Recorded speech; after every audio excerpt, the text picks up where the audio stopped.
నమస్తే, నేను మీ తేజ. భారత్లో ఫైటర్ జెట్ ఒకటి అస్సాంలో మిస్ అయిన న్యూస్ రీసెంట్గా వెలుగులోకి రావడం జరిగింది. సుఖాయ్ Su-30MMKI అనే ఒక ఫైటర్ జెట్ రాడర్ని దాటి వెళ్ళిపోయింది, మిస్ అయింది. ఇప్పటికీ తన ఆచూకీ లభ్యం కాలేదని కొంతమంది చెప్తున్నారు. అలాగే కొంతమంది దొరికారని చెప్తున్నారు. అలాగే అందులో ఇద్దరు ఉన్నారు, స్క్వాడ్రన్ లీడర్ అనుజ్, అలాగే ఫ్లైట్ లెఫ్టినెంట్ పూర్వేష్ దుర్గాకర్, ఇద్దరు కూడా ఉన్నారు, మిస్ అయ్యారంటూ కూడా చెప్తున్నారు. దీని వెనక ఇరాన్ కుట్ర ఏమైనా ఉందా? ఎందుకంటే రీసెంట్గా శ్రీలంకలో ఇరాన్కి సంబంధించిన యుద్ధ నౌకని అమెరికా సబ్మెరైన్తో పేల్చేశారు. సో అందుకోసం ఇరాన్ ఇట్లాంటి కుట్రలకు ఏమైనా పాల్పడుతుందా? దీనికి సంబంధించి మరింత విషయం మనతో పాటు ఇవ్వడానికి సీనియర్ జర్నలిస్ట్ దాము బాలాజీ గారు ఉన్నారు, ఆయనతో మాట్లాడు. సార్ నమస్తే. నమస్తే. సో దీని వెనకాల ఇరాన్ కుట్ర ఏమైనా ఉంది అని అనుకోవచ్చు? నిన్న యాక్చువల్గా రాత్రి 7:42 అస్సాంలో ఉండే జొహత్ అనే ప్రాంతంలో ఈ సుఖోయ్ Su-30MKI అనే ఒక యుద్ధ విమానం, ఫైటర్ జెట్ అంటారు దీన్ని, తెలుగులో యుద్ధ విమానం అంటాం, ఇది మిస్ అయింది. బయలుదేరిన కొంతసేపటికే రాడార్ నుంచి అది పక్కకి వెళ్ళిపోయింది, రాడార్లో కనిపించలేదు. సో దాంతో SAR అంటారు, SAR అంటే సెర్చ్ అండ్ రెస్క్యూ ఆపరేషన్ అనేది మొదలుపెట్టారు. మొదలుపెట్టినాక ఈ మార్నింగ్కి వాళ్ళకి శకలాలు దొరికాయి, అది కూలిపోయింది. ఇద్దరు స్క్వాడ్రన్ లీడర్ అనుజ్, తర్వాత ఫ్లైట్ లెఫ్టినెంట్ పూర్వేష్ దుర్గాకర్, ఇద్దరు కూడా చనిపోయారు. దాంట్లో ఇద్దరు ఉన్నారు, ఇద్దరు కూడా చనిపోయారు. వాళ్ళకి నివాళులర్పిస్తూ కూడా మన ఇండియన్ ఎయిర్ ఫోర్స్ చేసింది. యాక్చువల్గా ఈ సుఖోయ్ అనేది రష్యన్ మేడ్, రష్యా మనకి 80sలో తయారు చేసి ఇచ్చింది. ఆ తర్వాత ఇప్పుడున్న Su-30 అనేది 97లో ఇండియాలోకి వచ్చింది. ఆ తర్వాత ఇండియా దాన్ని టెక్నాలజీని అంతా కూడా ఇండియన్ ఇంజనీర్స్ వీళ్ళు నేర్చుకొని మన హిందుస్థాన్ ఏరోనాటిక్స్ లిమిటెడ్ కంపెనీనే ఇవి తయారు చేస్తుంది. ఇప్పుడు ఇండియాలోనే తయారవుతున్నాయి. ఇప్పటి వరకు మన దగ్గర ఎయిర్ ఫోర్స్లో, మన ఇండియన్ ఎయిర్ ఫోర్స్లో ఈ సుఖోయ్ Su-30MKI అనేవి 250 ఉన్నాయి. సో నిజానికి మామూలుగా ఇలాంటి యాక్సిడెంట్లు జరిగినప్పుడు కారణాలని పరిశీలించడం అనేది జరుగుతుంది. దీని మీద ఇన్వెస్టిగేషన్ స్టార్ట్ అవుతుంది. ఈ ఇన్వెస్టిగేషన్లో అసలు ఇది ఎవరైనా కూల్చేశారా, లేకపోతే వాతావరణం బాగాలేక ఏమన్నా కూలిందా, లేకపోతే మెకానికల్ ఫెయిల్యూర్స్ ఏమన్నా ఉన్నాయా, బోర్డు ఢీకొనడం లాంటిది ఏమన్నా జరిగిందా, లేకపోతే హ్యూమన్ ఎర్రర్, అంటే ఈ మధ్యకాలంలో హ్యూమన్ ఎర్రర్ కూడా బాగా జరుగుతుంది. పైలట్లు ఫ్యాటిగ్కి గురి కావడం కానీ, లేకపోతే హెల్త్ ఇష్యూస్ ఉండడం వల్ల కానీ, ఇప్పుడు మనకి అహ్మదాబాద్లో జరిగినప్పుడు కూడా పైలట్కి మెంటల్ హెల్త్ ఇష్యూస్ ఉన్నాయి, అతనే స్విచ్ ఆఫ్ చేశాడని కూడా ఒక వార్త వచ్చింది. అలాగా కూడా ఉండే అవకాశం ఉంది. సో అయితే ఇప్పుడు ఏంటంటే యుద్ధ వాతావరణం ఉన్నప్పుడు ఏది జరిగినా కూడా యుద్ధంకి లింక్ పెట్టడం అనేది జరుగుతుంది.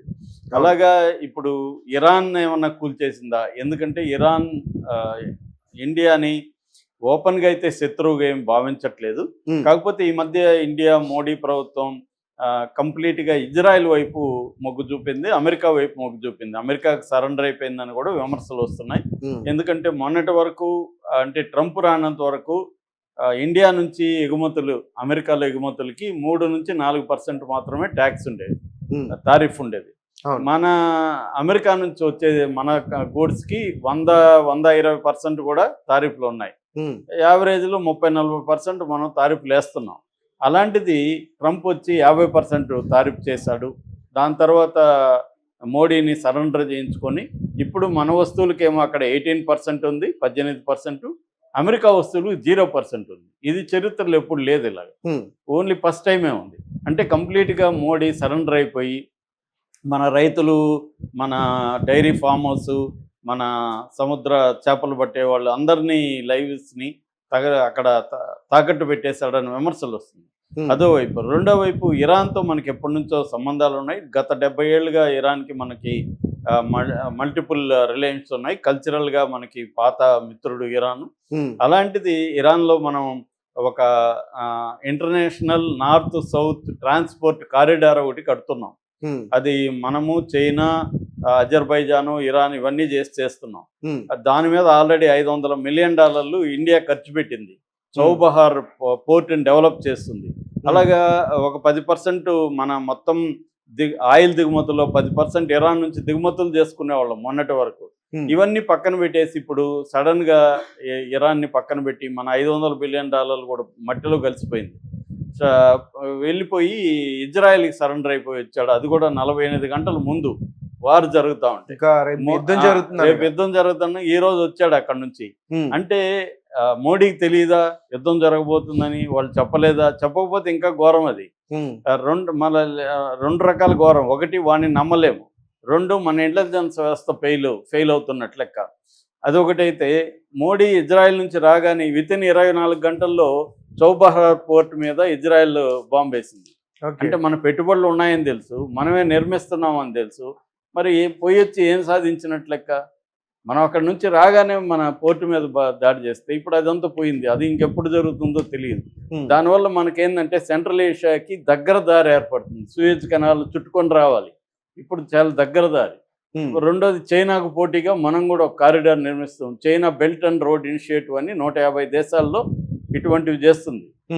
గదర్ పోర్ట్ అని పాకిస్తాన్లో చైనా డెవలప్ చేస్తుంది. దానికి పోటీగా మనం రష్యాతో, ఇరాన్తో, అజర్బైజాన్ లాంటి దేశాలతో మనం అవి కనెక్టివిటీ చేస్తుంటే దాదంతా కూడా ఇప్పుడు పక్కకి వెళ్ళిపోవడం ఒకటైతే, కనీసం ఇరాన్ ప్రెసిడెంట్ని సుప్రీం లీడర్ ఖమేనీని చంపేస్తే కనీసం ఒక ఖండన లేదు, ఒక అరే ఇది అన్యాయం కదా అనే మాట లేదు మోడీ దగ్గర నుంచి.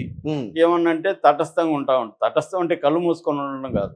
అన్నిటికంటే ఘోరం ఏంటి, మనం పిలిస్తే వాళ్ళు షిప్ వచ్చారు. మనం ఇక్కడ ఫ్లీట్ ఇంటర్నేషనల్ మీట్ ఉందని విశాఖపట్నంలో ఫిబ్రవరి 18 నుంచి 25 వరకు జరిగింది. దానికి మనం పిలిచినప్పుడు వాళ్ళు అమ్యునిషన్ లేకుండా రావాలి. అమ్యునిషన్ లేకుండా వచ్చారు వాళ్ళు. వచ్చి ఇక్కడ ద్రౌపది ముర్ము, చంద్రబాబు వీళ్ళందరూ వీడియోలో చూసాం. అలాంటిది వెళ్తున్నప్పుడు వాళ్ళు ఇండియన్ ఓషన్ అనేది దానికి ఇండియా గార్డియన్ అని కూడా మోడీ లాస్ట్ అక్టోబర్లో ప్రకటించాడు. వాళ్ళతో కూడా నేవీ వాళ్ళతో కూడా ఈయన కూడా డ్రెస్సులు వేసుకొని ఒక హంగామా చేసి మేము ఇండియన్ ఓషన్కి ఇండియా గార్డియన్ అన్నాడు. మరి అటువంటి ఇండియన్ ఓషన్లో గార్డియన్గా ఉండాల్సిన మోడీ ప్రభుత్వం మన అతిథి వెళ్తూ ఉంటే వాళ్ళు వచ్చి చంపేస్తే అది కూడా అతి దారుణంగా. వాళ్ళు నిరాయుధులుగా ఉన్నారు. ఇరాన్ దగ్గర నుంచి 2000 మైళ్ళ దూరంలో ఉంది. అసలు సంబంధమే లేదు వీళ్ళకి ఆ యుద్ధానికి. వీళ్ళని చంపేయడం ఎంత దారుణమైన విషయం. ప్రపంచవ్యాప్తంగా ఖండిస్తుంటే మోడీ దాన్ని ఏమీ ఖండించలేదు, కనీసం అయ్యో అనలేదు. అయ్యో పాపం మొన్నటి వరకు మనం పిలిస్తే కదా వచ్చారు, ఇలా జరిగింది, తిరిగి వెళ్తున్నప్పుడు జరిగింది అని కూడా లేదు. దాంతో ఇప్పుడు ఇరాన్లంతా కూడా ఇండియా మనకి ఎనిమి అన్నట్టుగా ప్రజలు కామెంట్లు చూస్తే జరుగుతున్నాయి. అందువల్ల ఈ సుకోయ్ విమానాన్ని ఇరాన్ ఏమన్నా కూల్చిందా ప్రతీకారంగా అని కొంతమంది అంటున్నారు. నేనైతే అది నమ్మట్లేదు. ఎందుకంటే వాళ్ళు సుకోయ్ విమానాన్ని కూల్చాల్సిన అవసరం లేదు. వాళ్ళు హార్ముజ్ జలసంధిలో ఇండియన్ నౌకల్ని 1-2 అటాక్ చేస్తే చాలు. అది వాళ్ళ కంట్రోల్లో ఉంటుంది. ఇక్కడ వచ్చి చేయడం ఇరాన్ వల్ల కాదు. ఇంత దూరం వచ్చి చేసేది ఇరాన్కి సాధ్యం కాదు. అది దగ్గరగా ఉంది. సో అది రెండోది, అది మనకి ఎక్కువ దెబ్బ తగులుతుంది. దేనికంటే ఒక సుకోయ్ విమానం పోతే మనకి పెద్ద దెబ్బ కాదు. అక్కడ 40% గల్ఫ్ నుంచి వచ్చే ఆయిల్లో 40% ఇండియాకి వస్తుంది. సో అక్కడ అది ఆగిపోయిన, అట్లాగే మన ఎగుమతులు గల్ఫ్ కంట్రీస్కి వెళ్తాయి. ఈ 2 ఆగిపోతాయి అక్కడ. ఈ 2 ఆగిపోవడం వల్ల మనకి ఎక్కువ నష్టం జరుగుతుంది. దాన్ని ఇప్పుడు ఇరాన్ నిజానికి నేను ఇండియా అవి వదులుతానని చెప్పిందని కూడా అంటున్నారు. నిన్న మొన్న వస్తుంది. కాబట్టి ఇరాన్ ఇండియా మీద కక్ష అనేది అఫ్సెల్గా ఇప్పటి వరకు ఎవరు కూడా అనౌన్స్ చేయలేదు. ఓన్లీ అక్కడ కొంతమంది ఇరాన్ సపోర్ట్ చేసే వాళ్ళు మాత్రమే ఇండియా మీద కోపంగా ఉన్నారు తప్ప ఇండియాని ఎనిమీగా అనుకునే పరిస్థితిలో ఇరాన్ లేదు. ఎందుకంటే ఇరాన్కి ఇప్పుడే చాలామంది ఎనిమీస్ ఉన్నారు. మళ్ళీ ఇండియాను కూడా ఇరాన్ ఎనిమీగా చేసుకునే పరిస్థితిలో ఇరాన్ లేదు. కాబట్టి ఇరాన్ ఇది కూల్చుండే అవకాశం లేదు.